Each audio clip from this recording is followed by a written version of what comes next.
Hi again. Well, it's going to be a busy weekend, so I figured I would take and throw together a video clip today and Friday. That way, I don't have to worry about doing it this weekend while I'm busy. Okay, this topic is on dentures, of course, but it's on bone spurs and roots. And from what I've experienced and from what I've heard friends experience.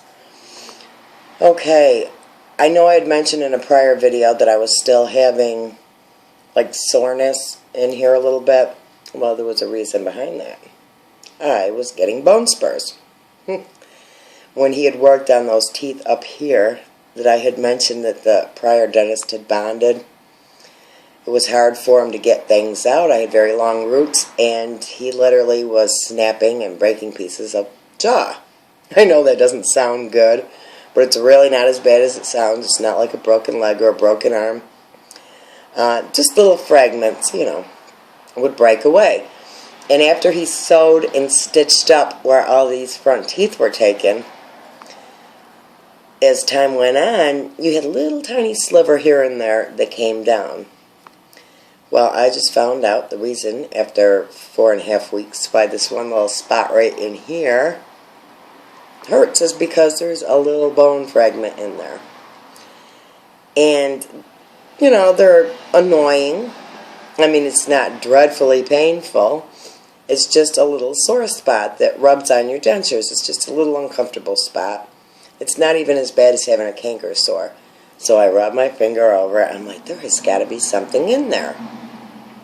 Sure enough, I've got a tiny little fragment up in there. And if I can get him to get that out for me when I go back to the dentist on Monday, that would be awesome. Hopefully, in the meantime, it'll just come out on its own because your body will push them out. And you just pull it out. It doesn't even hurt when you pull it out. It just doesn't hurt at all. Now, you'll be able to tell the difference between a root that's left behind and a bone spur. Back here where he's got to remove that root at the end of July, which I was very disgusted that he left in there and did not realize. But here nor there. Everybody makes mistakes. As long as there isn't too many, I'm okay. You could tell the difference because anybody that obviously needs, to have dentures and stuff like that usually has a root somewhere in their mouth. And you can tell because with a root you can feel it down deep and it has more of a ache feeling to it rather than like these little tiny bone spurs that I've got. Those little bone spurs are minute, but the root, you can really tell when it's there once things start healing up. So he's going to have to go in and extract that out of my wisdom tooth. I don't know how he missed it, but he did. Here nor there. Also, you might worry when you have a bone spur that, oh my goodness, is it a little piece of root? Is it a little piece of tooth?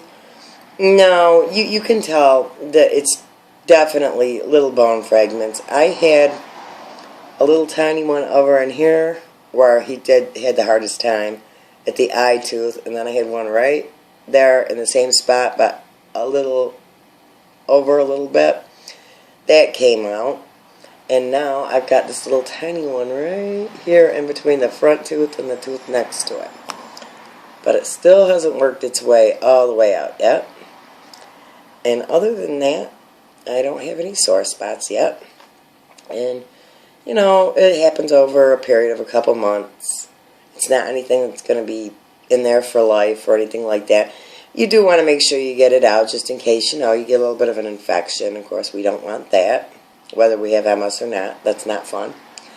So, that was about it. I just wanted to discuss that, Just go along, rinse your mouth with some salt water when you start noticing it coming to the edge. And you can really feel like a little scratchy thing there on the tip of your finger. No bigger than the head of a needle. So, that's my topic for today. I hope you guys all have a great weekend. Thanks for watching.